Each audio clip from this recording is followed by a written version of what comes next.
What's up guys, and welcome back to the channel. I am the Twisted Jedi, and in this video I wanted to do something pretty out there and really different. So I was watching episode 4 yesterday, which is obviously A New Hope, and as I was watching away, different things started to come to me that I could see would be great in Battlefront 2. Now with The Last Jedi and also Solo: A Star Wars Story getting their own DLC seasons for the game, what I thought would be fun is to do a speculation video on what it would be like if we got a DLC for each movie. So this video, like I mentioned before, will be episode 4, and I will continue to work through the other movies if you guys want me to. Remember, none of this has been mentioned or planned by EA or DICE. I just thought it would be a fun idea to make a video on, so keep in mind that this is a what if video. Now before I get started, I just want to say another massive shout out to SammyBoy1 out on Twitter for making not only a sick intro for my videos, but at the end of this video you will also see a really cool outro as well. So huge shout out to him for that, and be sure to check him out on Twitter and YouTube.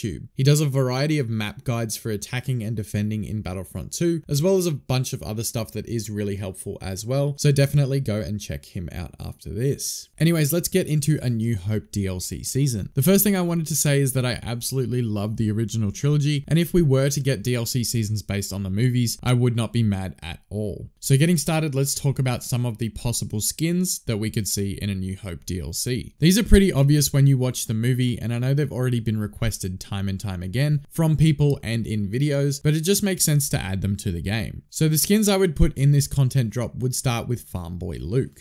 We all know this one. Luke on Tatooine, the light colored robes, the blue lightsaber, and the original Luke Skywalker hair and face that we remember from the first time we watched Star Wars. The second skin is the obvious one for Leia, and it's her princess outfit. The white dress, the buns on either side of her head. I feel like this is the skin they should have had for her since launch, but I guess with the campaign in the game already, they had that outfit for her there, so they just used that one instead of making a second one. I think now that we are getting more skins into the game, they should definitely look to add these too, because they are classics, and now that we've had both the Hoth and Endor skins added in the past few weeks, it only makes sense to add these as well. A few more skin ideas I had included Luke and Han with Stormtrooper armor on, which I know is another highly requested appearance. However, I still think it could be tricky to manage that when playing against the Empire, as it could get quite confusing. Now I know I've already mentioned 2 skins for Luke, but how can we ignore the ceremony appearance with the yellow jacket when Luke receives his medal from Leia? This appearance is awesome, and although we don't see it for very long on screen, I'd love to see it in the game. Now getting into some trooper skins, I think for the Rebel Alliance they could add a Bith head skin, and I know we don't see any Bith fighting for the Rebellion, but they would still be extremely cool. If you don't know what they are, it's the alien species that plays in the Cantina Band when Luke and Obi-Wan first meet Chewie and Han. They look really cool, and I know it's a bit different, but it's kind of similar to the Duros, so I feel like they could just change the color of that head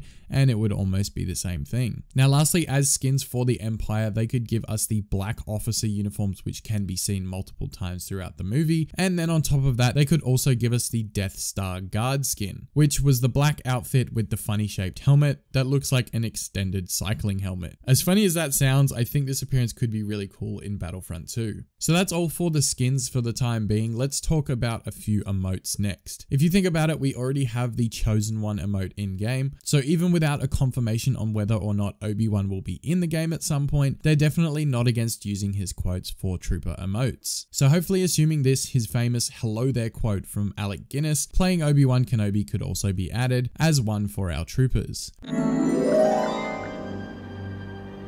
Hello there. Hello there.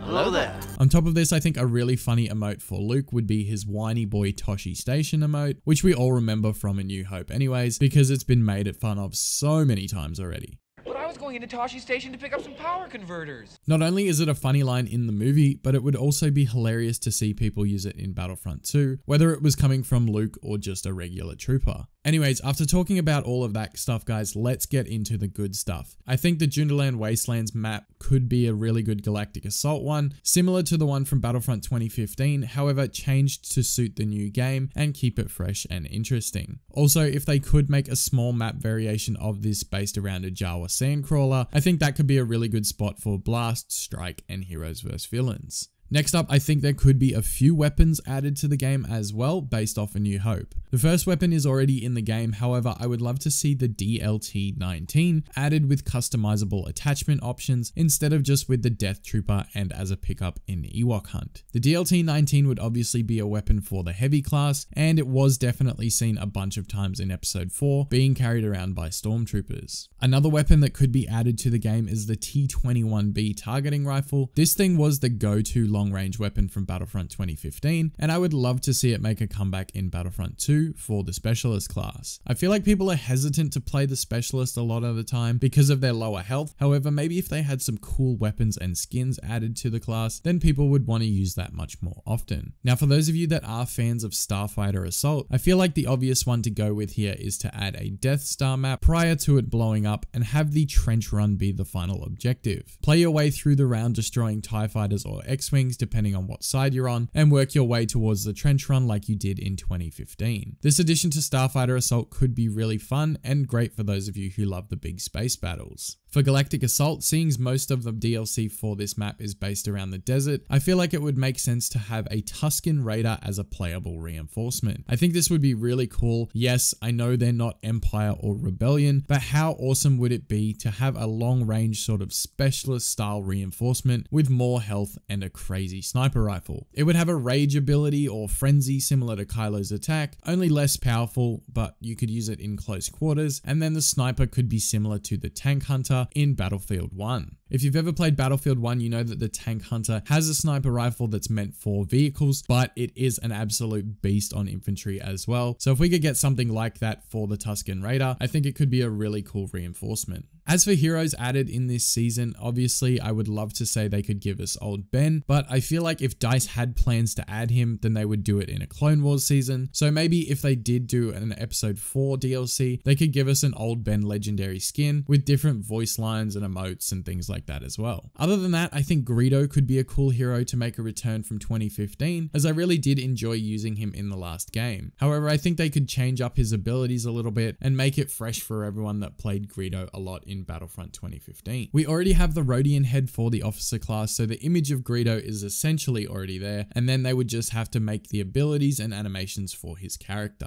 Anyways guys, that brings us to the end of this speculation video for what an episode 4 DLC could look like for A New Hope. Remember, none of these have been spoken about, and it is purely something I thought would be fun to make a video on, so don't take it too much to heart at this point. In saying that, if you did enjoy it and you want to see more speculation videos for the other movies, definitely smash the thumbs up button and comment down below your favorite Star Wars movie. Also, feel free to subscribe if you are new and turn on notifications for all future Battlefront 2 videos. As always guys, thank you so much for watching. I am the Twisted Jedi, and may the Force be with you always.